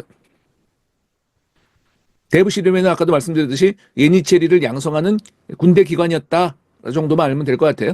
예. 자, 이 다음에 우리가 중기를 언제부터 보냐면 바로 이제 오스만 제국의 7대부터를 중기라고 얘기를 하는데 오스만 제국의 중기지만은 사실은 세계사로 볼 것 같으면요. 사실은 벌써 근대로 들어간다고 봐야 돼요. 근대로. 그래서 7대, 8대, 9대, 10대, 11대, 12대까지가 메헤메드 2세 때부터 시작이 되니까 동로마 제국을 정복했던 술탄이니까 얼마나 이게 지금 오스만 제국이 전성기의 시작이 된다는 것은 충분히 우리가 짐작해 볼 수가 있는 것이죠. 그래서 그 시기를 가만히 보면은 우리나라의 조선시대 또 뭐 을사사화라든지 또 조선시대라는 거를 우리가 좀 이렇게 볼 겸 해서 옆에다 비교를 제가 한 자리에 한 슬라이드에 적어봤습니다. 11대 술탄 셀림 2세 때 무슨 사건이 생기냐면 레판토 해전이라고 그 전까지만 해도 지중해 전체를 다 휘어잡고 지중해 함대로서의 오스만 제국이 무패 행진을 하던 그런 그 시기에 이 레판토라고 하는 이 그리스 땅 근처에 있는 그 해협에서 전쟁을 벌이는데 여기서 패전을 해버려요. 그 오스만 제국의 크게 보면은 멸망의 시작이 언제부터이냐라고 얘기를 하는데 오스만 제국의 이 멸망의 시작은 이 레판토 해전에서의 패전부터다라고 얘기할 수도 있습니다. 자, 이제 드디어 오늘 오스만 제국 가운데 가장 찬란한 술탄들 2명을 하게 될 텐데 그 중에 하나가 바로 아주 젊은 나이에 12살에 즉위를 합니다. 사실은 12살에 즉위를 했다가 잠시 다시 또 왕권을 내려놓다가 다시 19세에 즉위를 해가지고 21살에 오스만 제국이 바로 7대 술탄이 돼가지고 동로마 제국을 정복해버리는 그런 술탄인데, 자, 결과적으로 이런 그 술탄 메흐메드 2세 혹은 위대한 정복자라 해서 우리는 별명으로 파티라는 별명을 갖고 있죠. 그래서 파티 술탄이라고 부르던가 메흐메드 2세라고 부르든가 하는 것이지 파티 메흐메드 2세라고는 안 부릅니다. 그냥 파티는 딱 36명의 술탄 중에서 이 사람밖에 없기 때문에 파티, 술탄 파티 이렇게 이 사람밖에 없기 때문에 그렇게 부르기도 하죠. 자, 콘스탄티노플을 정복했다는 이 기록만큼 세계적인 것이 없죠. 결국은 선왕들 1대부터 6대까지의 자신들의 그 선왕들의 업적을 등에 업고 사실은 젊은 나이지만 공격을 해가지고 1453년에 결국은 지상 과제라고 알려져 있는 이 콘스탄티노플을 점령하게 되는 것이죠. 오스만 제국이 콘스탄티노플을 점령했던 명분이 4개가 있습니다. 무조건 전쟁이라고 해가지고 명분 없는 전쟁은 없잖아요. 그러니까 명분으로 세우는 4가지가 있는데 하나는 유럽 진출을 해야 된다는 거예요. 유럽 진출을. 그렇기 위해서는 반드시 콘스탄티노플을 점령해야 된다는 거. 2번째는 선왕들의 유업이다. 남겨놓은 사업이기 때문에 내가 해야 된다. 또 지중해와 유럽으로 향하는 교역로를 확보하기 위해서는 반드시 콘스탄티노플을 정복해야 된다. 마지막 하나가 좀 특별한데요. 예언자 무하마드 하는 이슬람의 무하마드가 그의 언행록 하디스에서 콘스탄티노플 점령을 당부하니까 결국은 종교적인 사명감에 의해서 무슬림인 저들이 세계의 이슬람을 주도권을 가지고 있다고 스스로 생각하는 술탄이 그거를 달성하고자 하는 그런 어떤 실천하고자 하는 것도 굉장히 중요한 이유 중에 하나였다라고 얘기를 합니다. 그래서 콘스탄티노플 점령을 위해서 이 부분들을 제가 짧게 그냥 설명을 드리면 가장 중요한 여러분 이스탄불에 사시는 분들은 기억하시겠지만 골든 혼이라는 곳에 워낙 그 지역이 좁고 배가 들어가기가 쉽잖아요. 그래서 공격하기도 쉽기 때문에 이거를 알았던 이 컨스탄티노플의 이 비잔틴 군사들은 아시다시피 골든 혼의 이쪽과 저쪽에 철퇴를 깔아가지고 배들이 못 들어오게 만들어 버렸잖아요. 그러니까 오스만 제국이 그 안으로 들어가서 성을 위협하고 한포 사격을 하려고 했더니 거기에 철퇴를 깔아가지고 지나가게끔 못하니까 이 공격이 안 되는 거예요. 그리고 또 양면 작전으로 인해서 저쪽 토프카포스 진짜 성 아시죠? 그쪽 성에서를 그 공성전을 통해서 계속적으로 성을 공략을 해왔지만 오스만 제국이 공략을 계속적으로 했음에도 불구하고 이 공성전에서 실패를 했어요.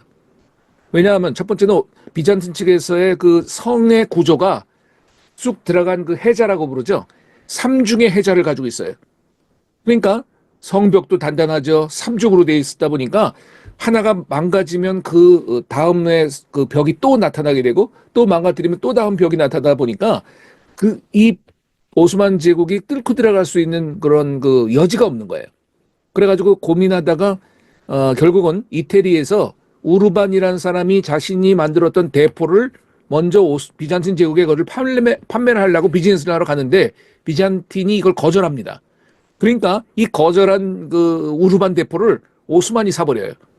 그래서 이 오스만이 길이가 거의 10m에 넘는 그 우르반 대포를 구입을 해가지고 이 우르반 대포를 공성전에 사용을 하게 되죠. 그래가지고 이 아나톨루 성체 혹은 루멜리서 성을 저쪽으로 지었지만 그것도 만족하지 못한 상태에서 에드리네 카프라고 하는 그 토프카프의 성의 외곽에서부터 공격을 해는 거죠. 근데 우르반 대포가 워낙 그 위력적이고 어마어마했는데 딱 문제가 하나 있었어요. 하루에 몇 발밖에 쏠 수가 없어요.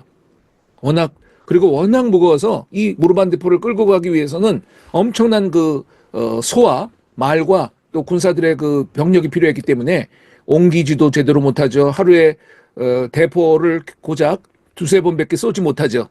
그러니까 한 번 쏘고 나서도 한참 있다가 쏘야 되고 하다 보니까 별로 위력적이었지만 실효를 거두지 못했다. 그래서 고민하면서 이 메헤메드 2세는 어떠한 작전을 이때 쓰게 되냐면 이것이 세계 전사에서는 굉장히 획기적으로 알려져 있죠. 그것이 이제 뭔가를 여러분들 말씀을 드리는데 바로 아까도 철퇴를 깔아가지고 골든혼으로 들어갈 수가 없다고 말씀드렸기 때문에 그 뒤로 해서 아무도 생각지도 못하는 아주 기상천외의 방법들을 생각해내는데 뭐예요? 바다에서 육지로 사람들을 어마어마한 그 소들과 말들을 동원해가지고 바다에서 육지로 널판지를 깔아요. 그리고 병사들을 동원해서 배를 끌어가지고 이 철퇴가 이미 깔려서 들어가지 못하는 그 안쪽으로 들어가 버리는 거예요. 사람들은 그 철퇴만 깔면은 비잔틴 병사들은 도저히 못 들어올 거라고 했는데 이 메헤메드 2세는 밤에 이 사람들이 상상도 못하는 방법으로 배를 끌어다가 그 철퇴 안쪽으로 골든혼 안쪽으로 들어와 버리는 거예요. 그래가지고 공성전의 대포도 있죠. 또 이 뒤통수로는 또 넘어갔던 골든혼 안쪽으로 들어갔던 배들이 한포 사격을 하죠. 이래가지고 결국은 컨스탄티노플이 점령됐다라고 말씀드리는 거죠. 1453년 5월 29일이라고 하는 날은 지금도 그 터키인들이 굉장히 자랑스럽게 여기는 기념일이기도 하고 심지어는 저는 이제 이런 얘기를 들으면서 굉장히 웃음이 나오는데 터키 남자들의 비번이 1453이 제일 많답니다. 1453이. 그만큼 자랑스러워한다는 얘기겠죠. 그리고 콘스탄티노플을 점령해놓고 이 메헤메드 2세는 가장 먼저 한 것 중에 하나가 뭐냐면 아야소피아로 들어가가지고 이 아야소피아 교회 안에서 이슬람식으로 예배를 드려버려요. 굉장히 치욕적인 거죠. 남의 교회 안에서 이슬람식으로 예배를 드리면서 여기를 그대로 모스크로 사용해버리는 그런 놀라운 일들이 벌어지면서 이 콘스탄티노플이 점령됐다는 것으로 인해서 이 유럽은 이제 공포의 도가니로 들어가면 이제 조금 있으면 우리로 오는구나. 이제는 콘스탄티노플마저도 정복이 되는구나. 우리는 어떻게 해야 돼? 큰일 났어. 이런 그 공포와 패닉으로 이제는 오스만 제국의 공격을 어떻게 막아야 좋을지 모르는 그런 아주 위기의 시기로 들어가게 되는 것입니다. 결국 오스만의 콘스탄티노플 점령의 의의는 제일 중요한 게 사실은 이거죠. 중세에서 근대로 넘어가는 시기가 바로 요 시기 이후부터고요. 또 천년의 기독교의 국가에서 이슬람 국가로 바뀌는 계기가 된 사건이고요. 세 번째는 유럽의 변화와 발전으로 오스만 터키를 통해서 계속적으로 문물이 들어가게 되고 또 문물을 수출하게 되고 수입화를 하면서 상대적으로 지리상의 발견들이 생기고 또 르네상스는 이미 시작이 됐고요.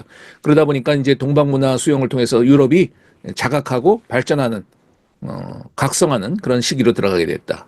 마지막으로 세계 이제 이슬람 전 세계의 리더십이 오스만 터키 술탄에게 돌아갔다라고 볼 수가 있는 것이죠.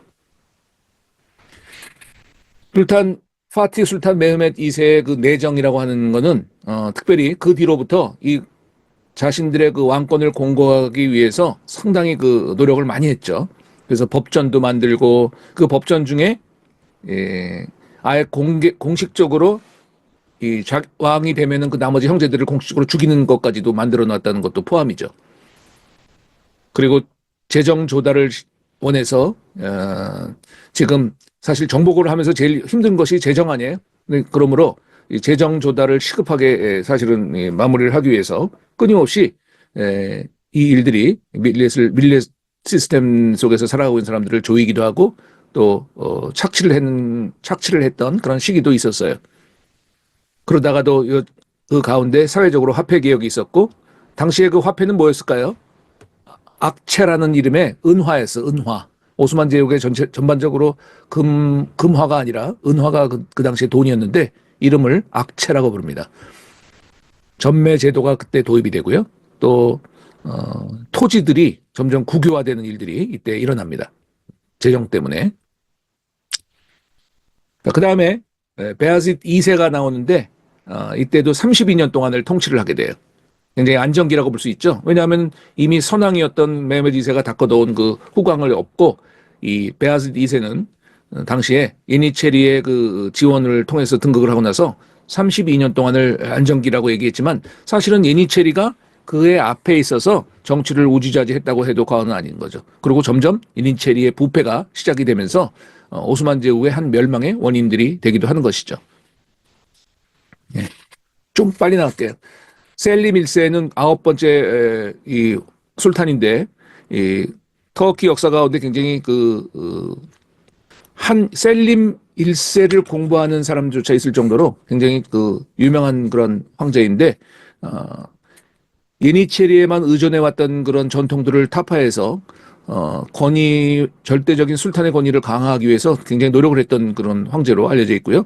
또 당시에 유럽 쪽뿐만이 아니라 이란 쪽으로까지 정복 사업을 펼쳐나갑니다. 그리고 이집트, 맘룩 지역까지 원정을 하게 되죠.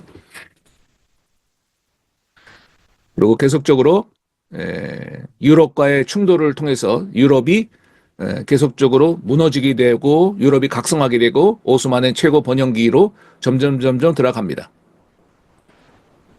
그리고 유럽의 남부 지역이 이슬람권으로 들어오게 되면서 이제 모스크가 유럽 지역에도 많이 발견되는 거는 바로 이 시기부터 계속적으로 지배하고 모스크를 짓는 그런 일들이 빈번했기 때문이죠.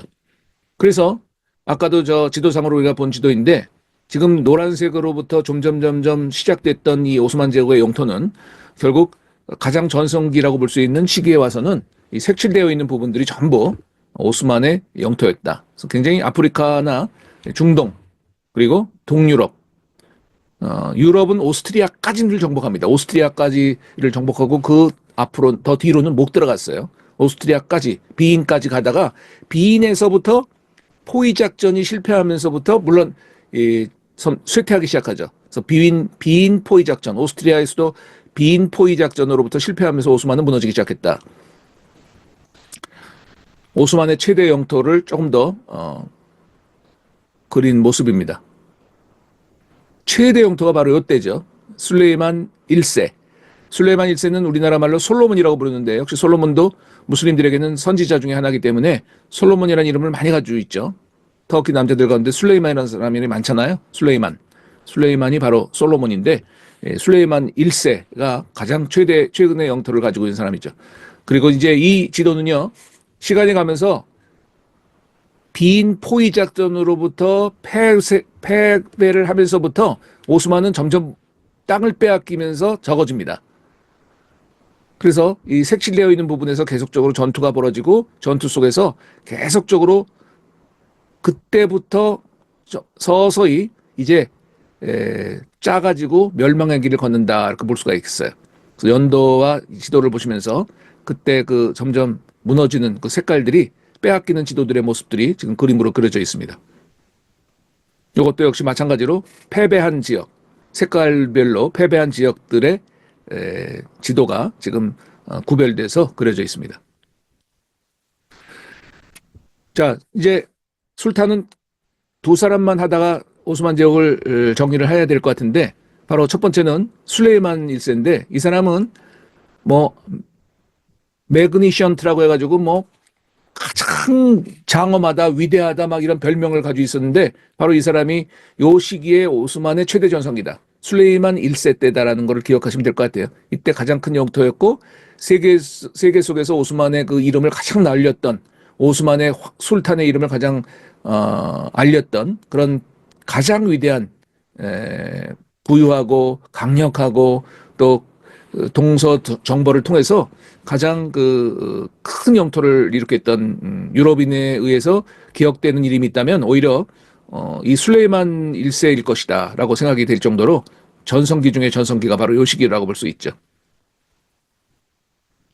그래서 이때 이 전성기 중에 그 술레이만 1세가 했던 것은 바로 외정인데, 이렇게 많이 화면에서 보고 계시듯이 팽창을 했던 그런 기록들이 계속적으로 있습니다. 예, 전체가 다 확장해 나가고 정복하고 전쟁을 통해서 이겨나갔던 그런 기록들이죠. 이런 술레이만을 술레이만으로 있게 했던 재상이 사실은 있었는데, 그 재상의 이름이 이브라임이라는 파샤예요. 이브라임 파샤. 이 이브라임 파샤가 술레이만의 그림자같이 그를 도왔기 때문에 오늘날 술레이만의 그런 이름이 존재했을 것이다라고 했을 정도로 굉장히 대단한 그런 일종의 오른팔이었다라고 볼 수가 있겠죠. 네, 이러면서 오스만이 점점 이제 시간이 가면서 조금 넘어가겠습니다. 쇠퇴의 길로 가게 되는데, 지금 오스만을 우리가 흥망성쇠를 전체적으로 볼 때 어떻게 흥했느냐를 여러분 다시 한번 정리해 보시기 바랍니다. 오스만은 어떻게 흥하게 됐나요?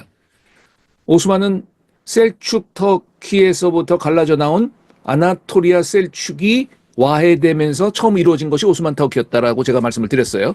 이때부터 시작됐던 오스만 터키는 이제 그의 정복 전쟁을 통해서 계속적으로 영토를 확장해 나가면서 메흐메트 7세, 메흐메트 2세, 일곱 번째 술탄인 그 술탄의 오스만 제국이 바로 동로마를 정복함으로 말미암아 이제 승기를 잡고 계속적으로 확장, 부흥해 나갔다. 이렇게 말씀을 드렸잖아요. 그러다가 쇠퇴가 이제 기가 있잖아요. 600년 동안의 이제 쇠퇴기가 사실은 더 중요한 거죠. 오스만이 어떻게 쇠퇴했냐? 결국은 우리나라도 이렇게 하면은 쇠퇴할 것이다라고 적용할 수가 있기 때문에 모든 나라의 역사를 통해서 우리가 배울 수 있는 부분들이라고 하는 것이 흥했던 것보다도 오히려 쇠퇴하고 멸망했던 부분들을 더 우리가 어쩌면 중시 여길 수밖에 없는 것 같아요. 첫 번째는 내부 요인이 있었고요.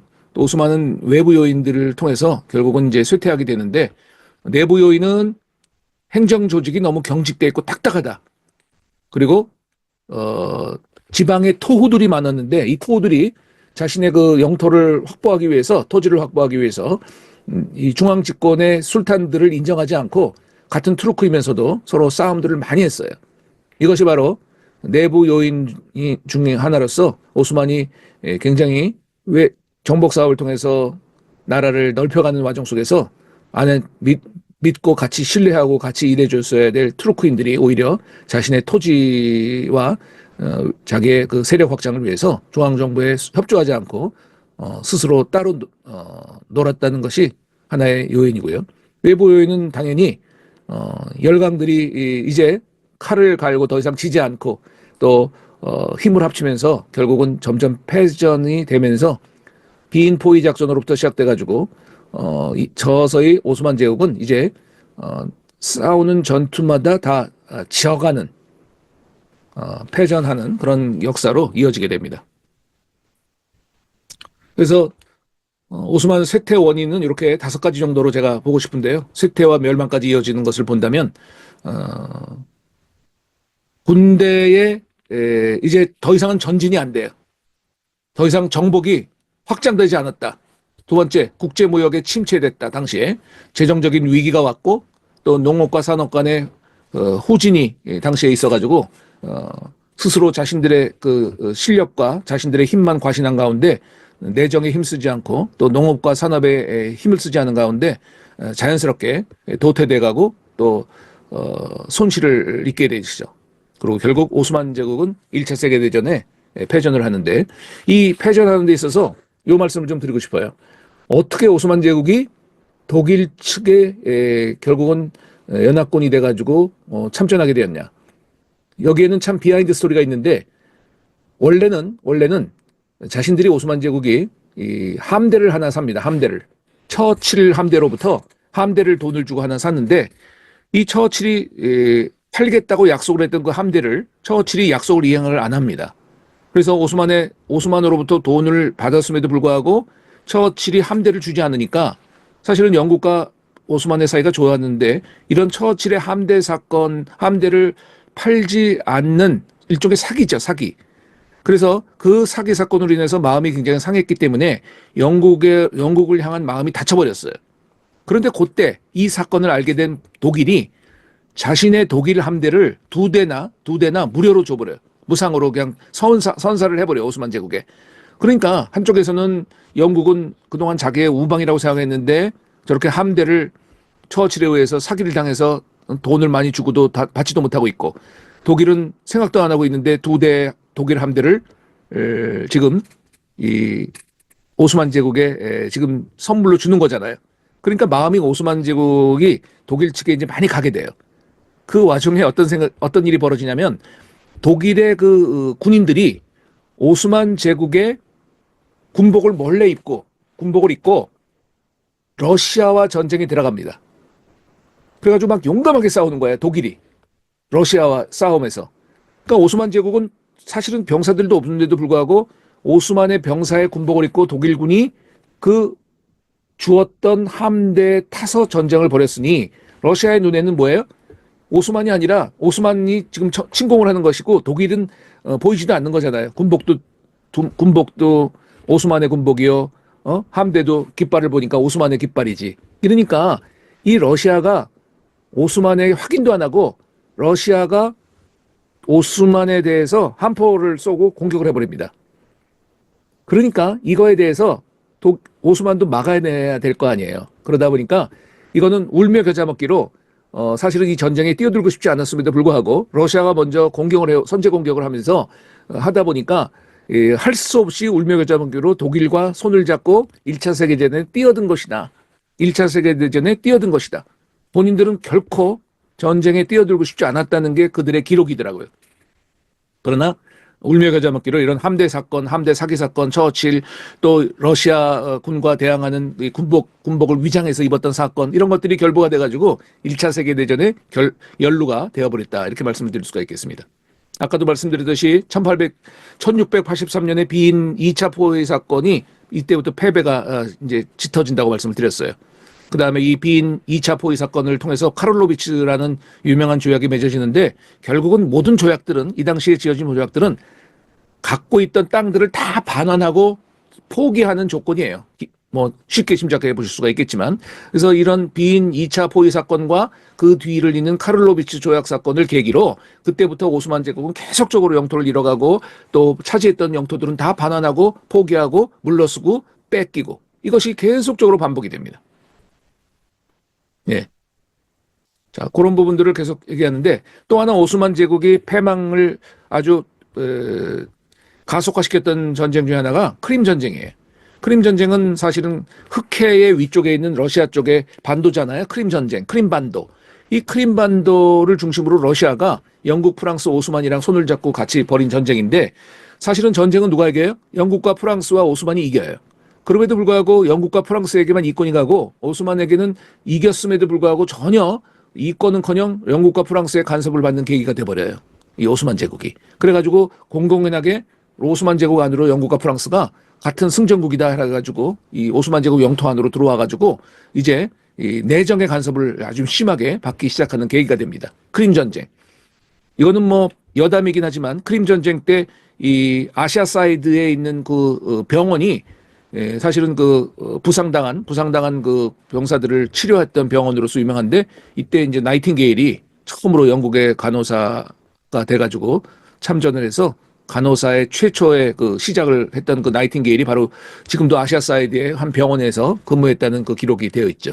지금도 뭐 나이팅게일이 거기서 병원에서 간호사로 일했던 지역이 있는데 당시에 그 전쟁을 보면요. 이 간호사로서 나이팅게일이 근무하면서 기록한 내용을 보면 부상에서 전쟁을 통해서 이 총칼을 맞아가지고 죽는 수보다도 다친 부상병들이 바이러스 이렇게 골마가지고 오히려 죽는 율이 훨씬 더 많았다는 거예요. 근데 이 위생 상태도 너무너무 안 좋고 나이팅게일이 보니까 보급품도 제대로 전달이 안 되고 또 의료 활동을 제대로 하기 위해서 계속적으로 이 약이나 이 병원 재료들이 공급이 돼야 되는데 전혀 공급이 안 되니까 오히려 너무나 많은 사람들이 조금만 치료하면은 나을 수 있고 다시 또 일어날 수 있음에도 불구하고 제대로 치료하지 못함으로 말미암아 비위생 상태에서 다 죽어갈 수가 훨씬 더 많았다. 이렇게 얘기합니다. 자세한 부분은 제가 오늘 조금 이렇게 빨리 얘기하고 마무리를 지금 해가고 있지만 이거는 뭐 또 하나의 여담이긴 하지만 3월 4일 날 제가 바로 이틀 전에 세계 테마 TVN의 벌거벗은 세계사에 바로 이 부분을 제가 그 강연을 했어요. 오스만 제국의 멸망이라는 주제로 아프리카와 유럽과 중동을 다 지배했던 오스만 제국은 왜 망했나라는 제목으로 제가 90분간 강의를 했어요. TV에서, TVN, 벌거벗은 세계사에서. 그래서 녹화를 다 마치고 이제 편집 중인데 3월 4일 날 이 부분도 여러분들이 보충해서 혹시라도 보실 수 있는 분들은 좀 꼭 보시기 바랍니다. 더 자세하게 패널들을 데리고 그 연예인들과 같이 서로 주고받으면서 했던 그런 얘기들을 한번 보시면 오스만 제국의 멸망에 대해서 자세하게 또 배우실 수 있는 계기가 될 것 같아요. 압둘 하미트 2세 마지막으로 제가 소개하는 황제인데요. 압둘 하미트 2세는 지금 통치 기간을 보십시오. 이게 압둘 하미트 2세는 터키 사람들 측에서 보면은 대단히 위대한 리더예요. 영웅이라 할 수 있죠. 왜요? 지금 몇 년입니까? 거의 30년을 지배했어요. 당시에 그 오스만의 말기가 돼가지고 황제가 막 술탄들이 막 바뀌고 죽고 하는 가운데 이렇게까지 30년 동안을 오스만을 통치했다? 이건 굉장한 겁니다.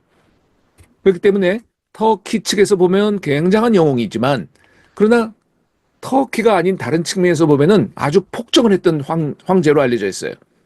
이때 무슨 사건이 일어나냐면 바로 아르메니아인들이 거의 200만에 가까운 아르메니아인들이 학살당하는 사건이 바로 이 술탄 때 일어나게 되죠. 왜? 러시아와 결탁을 해가지고 아르메니아 사람들이 오스만을 결국은 넘보게 되고 오스만을 결국은 뒤집어 엎을 것이다라는 소문들을 듣게 돼서 압둘 하미트 2세는 결국 그것에 속아 넘어가서 모든 아르메니아 사람들을 그 땅에서 수백 년 동안 살았음에도 불구하고 추방을 시켜버립니다. 나가라고. 어느 날 몇 시까지 다 나가지 않으면 죽일 것이다. 이런 엄포를 놓는데 뭐 설마 죽이려고 하는 사람도 있었고 또 수백 년 동안 살았던 자신들의 집과 토지들을 버리고 어떻게 어디로 가란 말입니까? 그러니 대부분이 나가질 않았죠.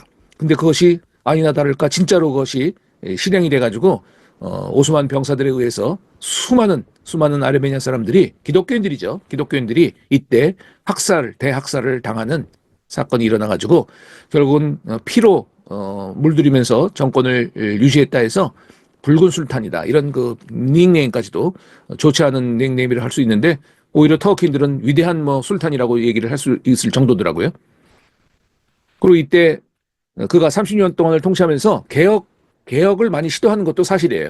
왜냐하면 점점 쇠퇴해 나가고 제대로 쇄신이 안 되고 개혁도 없고 이러다가 결국 명월망과 같은 것을 한눈에 바라볼 수 있었던 술탄은 개혁을 위해서 얼마나 많이 몸부림을 쳤는지 몰라요. 개혁을. 그러나 그 모든 개혁들은 하나도 성공한 것이 없게 되고 결국은 이런 개혁 가운데 처음으로 국회가 형성이 됩니다.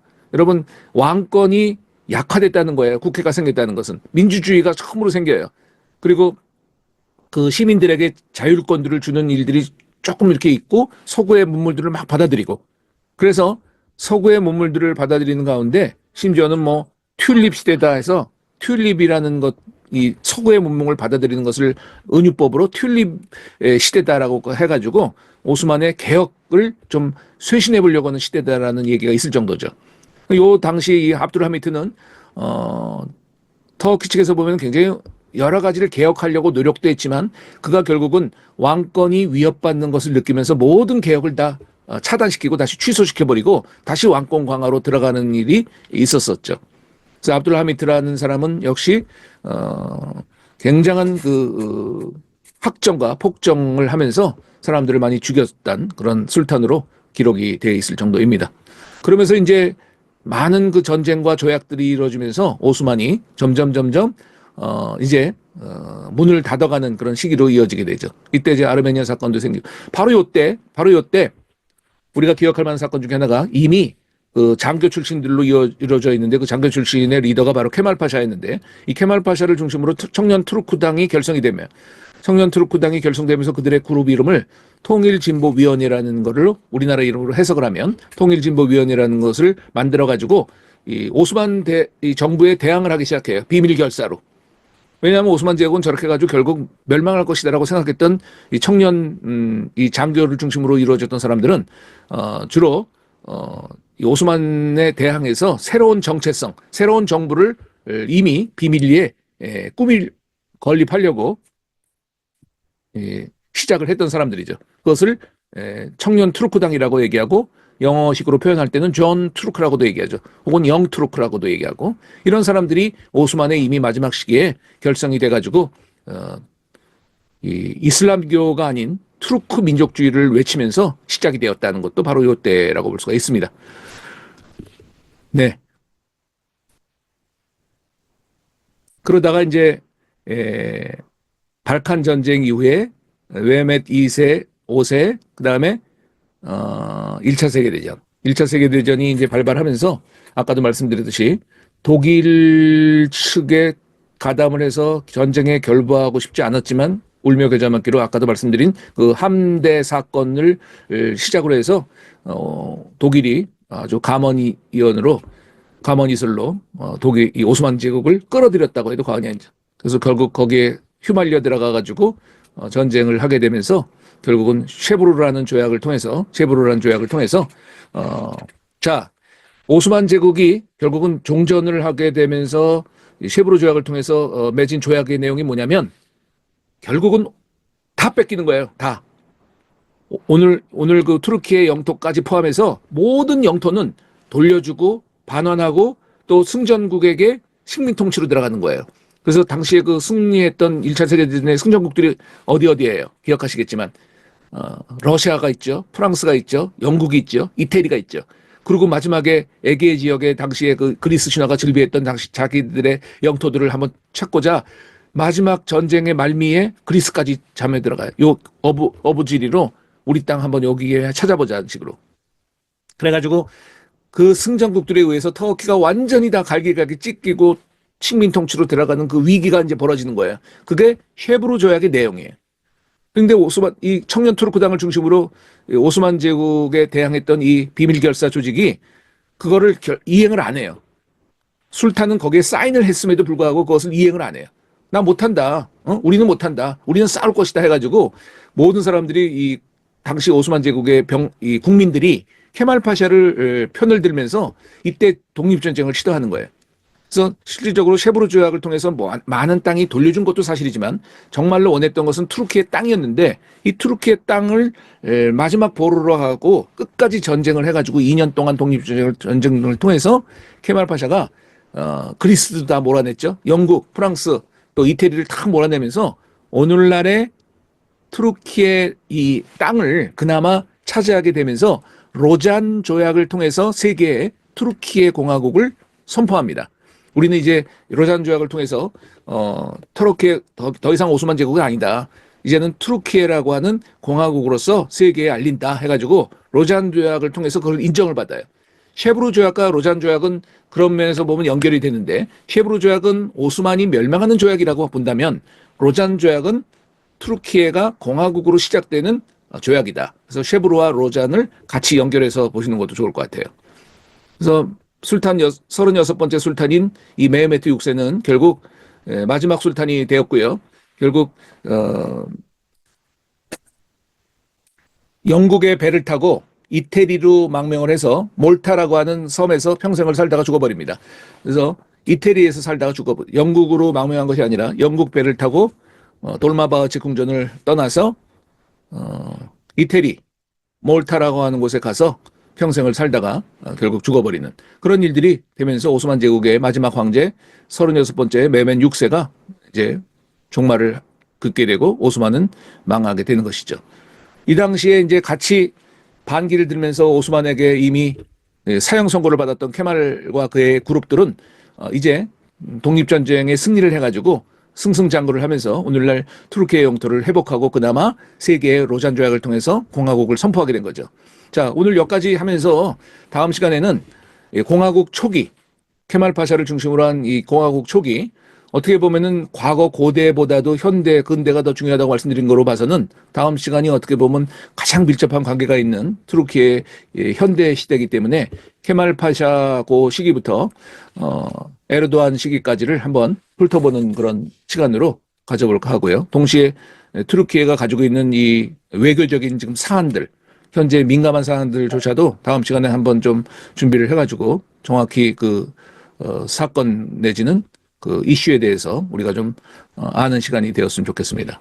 자, 여기까지 제가 준비한 내용을 굉장히 빠르게 했는데요.